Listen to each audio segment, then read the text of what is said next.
Good evening, everyone. I'm Leah Cooper with your JCN News for this Monday, November 23rd.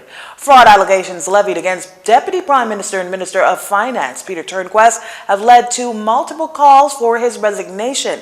Court documents obtained by JCN News alleges that the fraudulent acts occurred between 2008 and 2017. Our Tyler Simonet has the details. Progressive Liberal Party leader Philip Davis, Democratic National Alliance leader Orinthia Komalafe, and Queen's Counsel Damian Gomez have all called for Deputy Prime Minister and Minister of Finance Peter Turnquest to resign.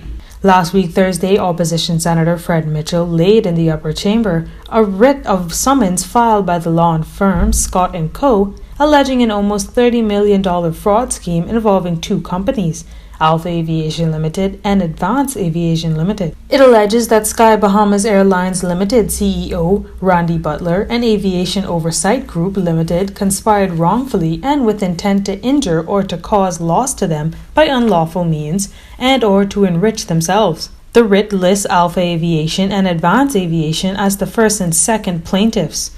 Butler, Sky Bahamas Airlines, and Aviation Oversight Group are listed as defendants. Now, Minister Turnquest isn't listed as a defendant, but it's alleged that he was a director and manager of Alpha Aviation and Advanced Aviation. On Thursday, the DPM denied the allegations, labeling them as categorically false. On Friday, the opposition leader accused DPM Turnquest of being arrogantly dismissive and missed the point of good governance. He added that Prime Minister Dr. Hubert Minnis has a duty to act when a minister does not do the honorable thing. In his latest call in a statement released last night, Mr. Davis is quoted as saying, "We have been waiting for some word from the Prime Minister on what his view is on the allegations of impropriety against his Deputy Prime Minister and Minister of Finance. Neither the Prime Minister nor the Free National Movement chairman has had a word to say in the Deputy Prime Minister's defense. Silence suggests that the Deputy Prime Minister does not have the Prime Minister's support." End quote. The DNA leader in her statement over the weekend says the DPM should resign for the sake of the nation as it faces economic and health crisis. She insists that the country does not need another public relations nightmare, as we have witnessed under successive Progressive Liberal Party and Free National Movement administrations based on the action of their members of parliament. Former Minister of State in the Ministry of Legal Affairs in the former Progressive Liberal Party administration, Damian Gomez, charges that DPM Turnquest may very well be innocent of the public allegations of financial misconduct and criminal acts contained in a published summons filed by the law firm of Michael Scott QC, and says while the finance minister has professed his innocence as he is so entitled, the public interest looms much larger than his personal issues. He also says the Honourable DPM ought to resign from cabinet in accordance with the conventions of the Westminster system of government, adding that the Royal Bahamas Police Force, the Office of the Director of Public Prosecutions, and the Office of the Attorney General are duty-bound to investigate the veracity of the allegations and to uphold the rule of law without fear or favour, without malice or ill will, nor with regard to the high office of the person accused, steps which ought to have been completed.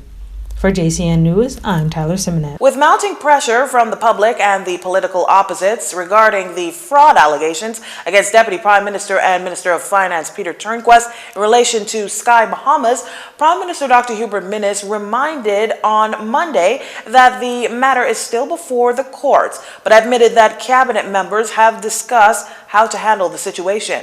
No, it's a court matter right now, and cabinet deliberating on it. And we get back to you as soon as Cabinet completes our deliberation and discussion.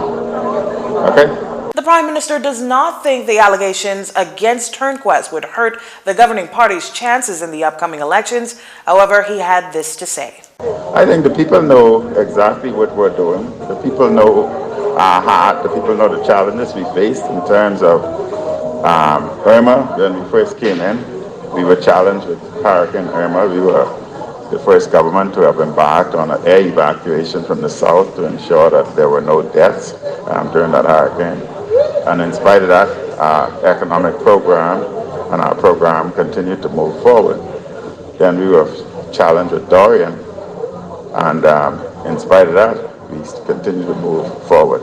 And now we're plagued with COVID, and the entire world is plagued with COVID.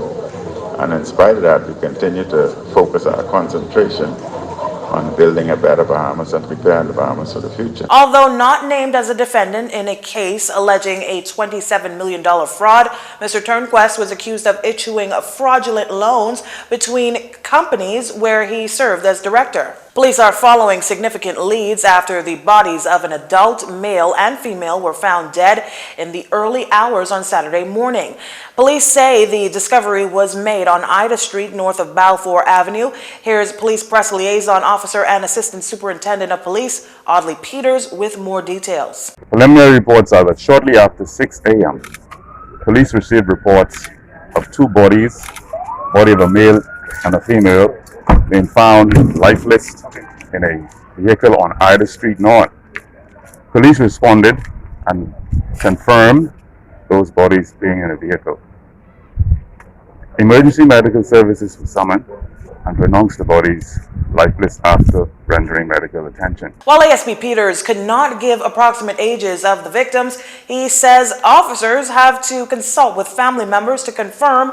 He did say that based on the evidence presented at the scene, a firearm was the weapon used. He further adds that the shooting of the pair may have occurred within 8 hours prior to the bodies being found.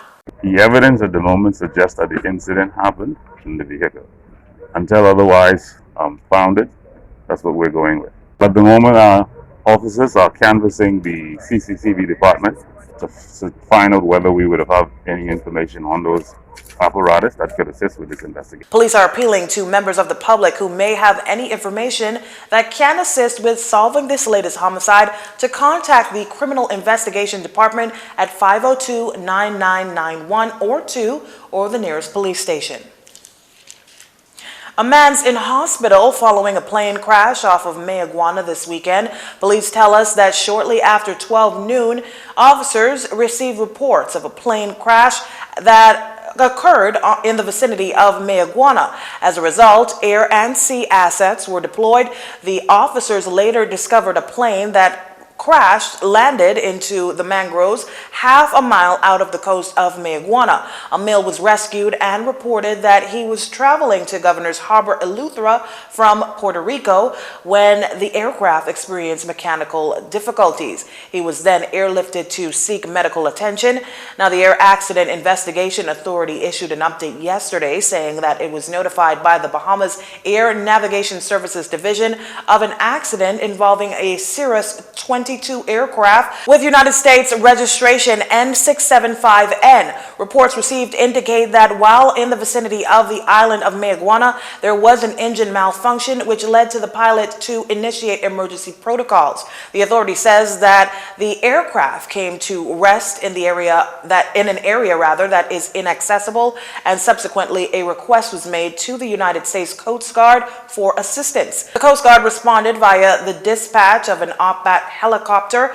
The pilot was rescued with no reported injuries. The authority has opened an investigation into this occurrence as per the Aircraft Accident Investigation Authority Act 2019, and accompanying regulations and official notification has been transmitted to all local and international agencies as per the standards and recommended practices of the International Civil Aviation Organization. You're watching JCN News. Stay with us.